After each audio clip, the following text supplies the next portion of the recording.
China's massive urban renewal plan, harvesting while leaving projects unfinished, accelerating economic collapse. This is the Jersey News Commentary Channel. In recent days, China's public opinion sphere has once again become heated. Urban renewal is here. 115,000 old residential communities will be renovated. Homes over 20 years old will be prioritized for reconstruction. In 2026, large-scale infrastructure will take off again. For a moment, from state media to local outlets, and from financial commentators to self-media influencers, there was widespread celebration, as if China's economy had finally regained hope.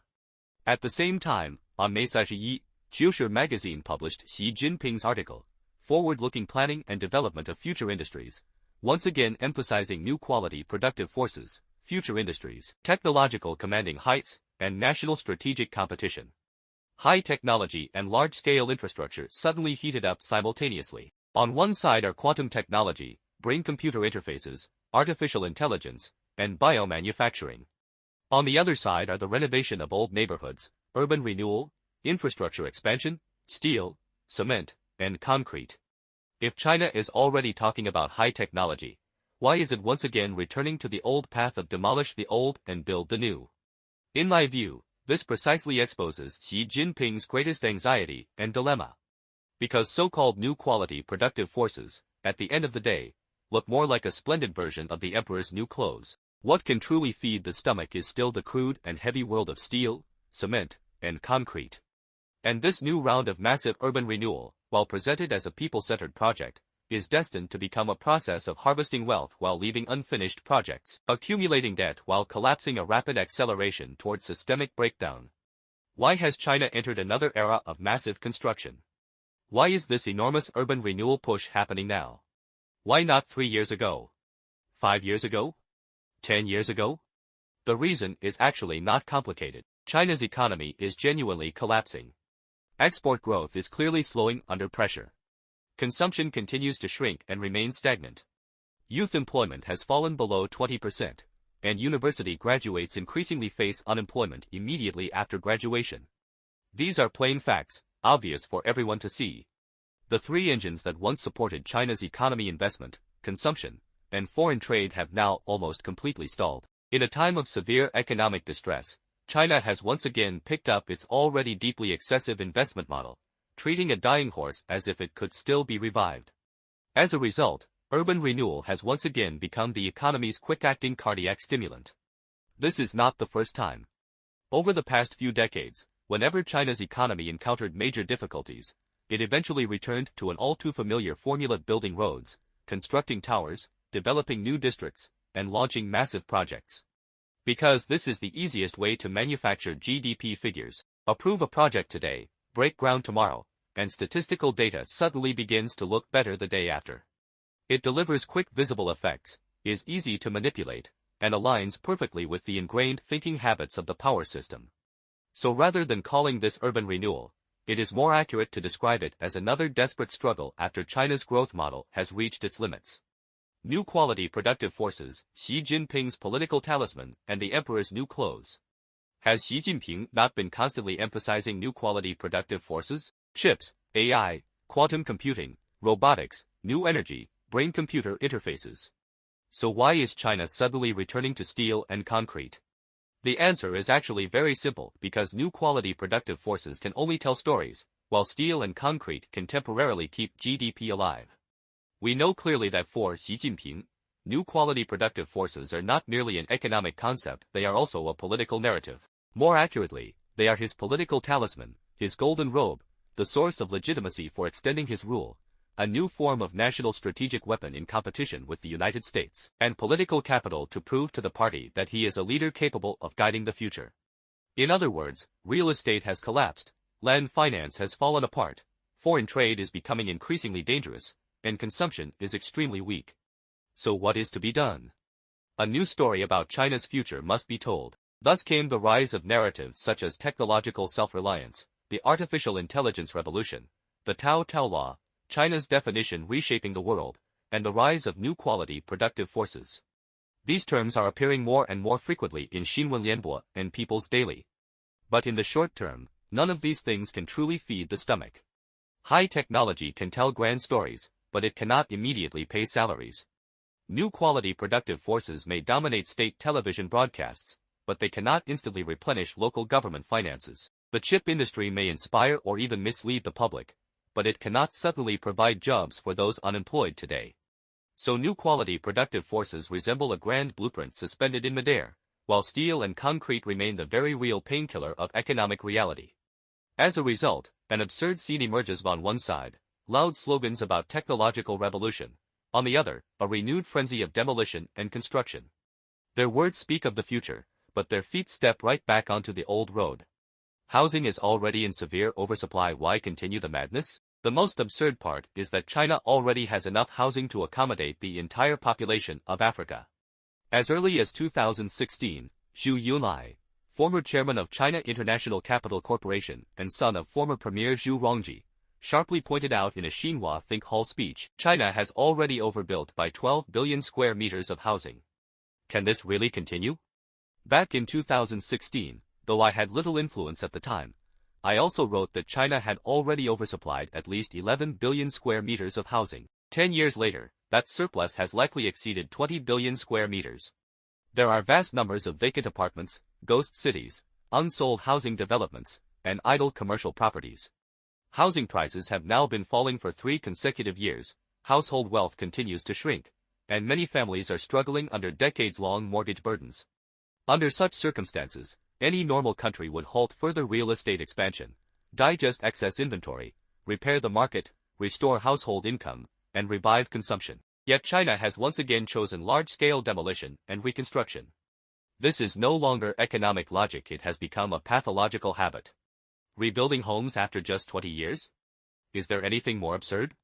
Many apartment buildings in New York are 70, 80, or even over 100 years old and are still in use today.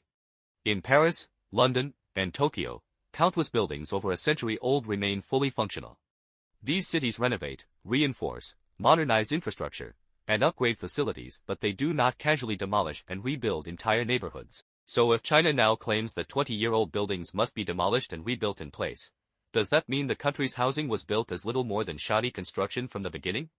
If policymakers genuinely do not understand this, then they are extraordinarily foolish. If they understand it perfectly well and still proceed, then the only conclusion is that they are extraordinarily malicious. China's problem has never been insufficient construction, it has been excessive construction. In many places, high-speed rail stations sit empty, airports lack passengers, industrial parks have been abandoned, office towers remain vacant, and shopping complexes are closing down. In fact, some regions already possess infrastructure decades ahead of actual demand. So why continue building? Because they cannot stop.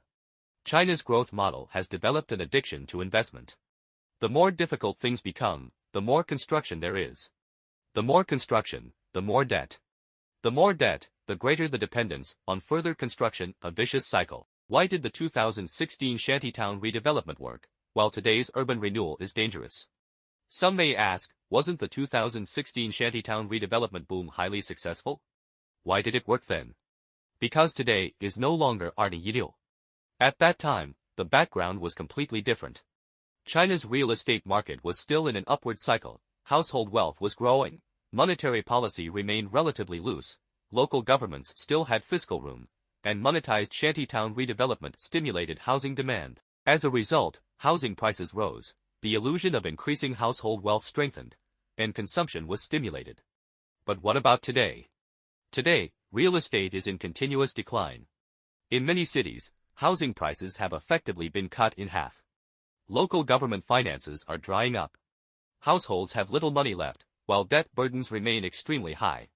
In other words, the real estate engine has already broken down. Yet China is still trying to press yesterday's accelerator pedal. The likely outcome is nothing less than a complete wreck. It is worth noting that the operators behind this round of urban renewal are central state-owned enterprises SOEs. Many people assume that if SOEs are involved, things will be stable. On the contrary, SOEs are not charitable institutions. Their logic is also profit-driven. If profit is the goal, then who pays? Residents? Local governments? Or bank loans and special-purpose bonds? But no matter how the mechanism changes, in the end, the money still comes out of ordinary people's pockets. China now operates under an extraordinarily absurd logic. What happens when there is no money? Issue debt. Local governments have no money? Issue debt. Projects lack funding? Issue debt. Infrastructure spending runs short? More debt. It is as if debt never needs to be repaid, as though it were a gift from God. But common sense tells us otherwise. Debts must eventually be paid. So who will repay them? Not state-owned enterprises. Not government officials. And certainly not policymakers. In the end, it will still be ordinary citizens. They will repay through taxes, inflation, shrinking assets, rising fees, financial cost shifting, reduced pensions, sharp increases in water, electricity, and gas prices, and declining or even disappearing public services. Are not public bus systems in many cities already being suspended? In short, more than 1 billion ordinary Chinese citizens will gradually bear the cost. There is no such thing as free urban renewal, and there is certainly no such thing as free redevelopment. The real purpose of urban renewal is not public welfare, it is survival. At its core, this round of urban renewal is not truly about safety, nor is it about improving people's welfare. Its real objectives can be reduced to 3. First, preserve GDP. This is obvious and requires no further explanation. Second, preserve the functioning of the power system. Because wherever there are projects, there are approvals, bidding processes, kickbacks, vested interests, and opportunities for rent-seeking. Third, continue redirecting the last remaining household cash flow into the black hole of steel and concrete. To put it bluntly, this is yet another attempt at economic life support. So why has the media suddenly erupted into collective celebration? Because the media's primary role is mobilization, not supervision. Before every large-scale political or economic campaign, the propaganda machine begins operating first. The objective is to manufacture hope, stabilize expectations, encourage participation, reduce skepticism, and, put simply, persuade or mislead the public. But media celebration does not necessarily mean public celebration. Ordinary people care about wages, employment, income, healthcare, and their children's education, not abstract slogans such as the 15th Five-Year Plan. Why will this urban renewal plan likely end in construction, abandonment, and accelerated collapse? Because this is not a market-driven project, it is a power-driven project. Its goal is not profitability, efficiency, or genuine social need. Its goals are to preserve growth, preserve appearances, and preserve power. That means the path is almost predetermined. First, projects are launched. Then funding shortages emerge. Then more debt is taken on. Then projects are downsized. Then unfinished developments appear. Over the past several decades, China's countless large-scale projects have repeatedly demonstrated this exact pattern. The greatest tragedy is that the areas where money is truly needed for people's well-being receive little to no meaningful investment. What China truly needs right now is not more steel and concrete, nor another round of so-called urban renewal. What China actually needs is to protect employment, restore income, revive consumption, strengthen public welfare, and help ordinary people survive. Even if some aging communities genuinely require improvement, renovation, targeted upgrading, and infrastructure repairs would be entirely sufficient. There is no need for large-scale demolition and reconstruction. At its core, this is not urban renewal, it is a pathological construction impulse born from political dysfunction. Because in Xi Jinping's political philosophy, there are no economic laws, only political will. If the market fails, the state intervenes. If private enterprises stop investing, state-owned enterprises step in. If consumption weakens, investment expands. If real estate declines, redevelopment takes over. Yet economic laws do not disappear simply because political power wishes them away. History has repeatedly shown that prosperity built upon mountains of debt eventually comes at a painful price. In other words, they are not building China's future. They are continuing to pour the last reserves of real wealth into the black hole of steel, cement, and concrete. They are not building homes for ordinary people, they are pre-consuming the last remaining hopes for ordinary people's survival. So my judgment of this enormous new round of China's urban renewal plan can be summarized in one sentence: it is highly likely to become a major collapse characterized by harvesting wealth while leaving unfinished projects, accumulating debt while deteriorating, and collapsing while still under construction. And in doing so, it may further accelerate the overall breakdown of China's economy. Follow me, as I decode China for you.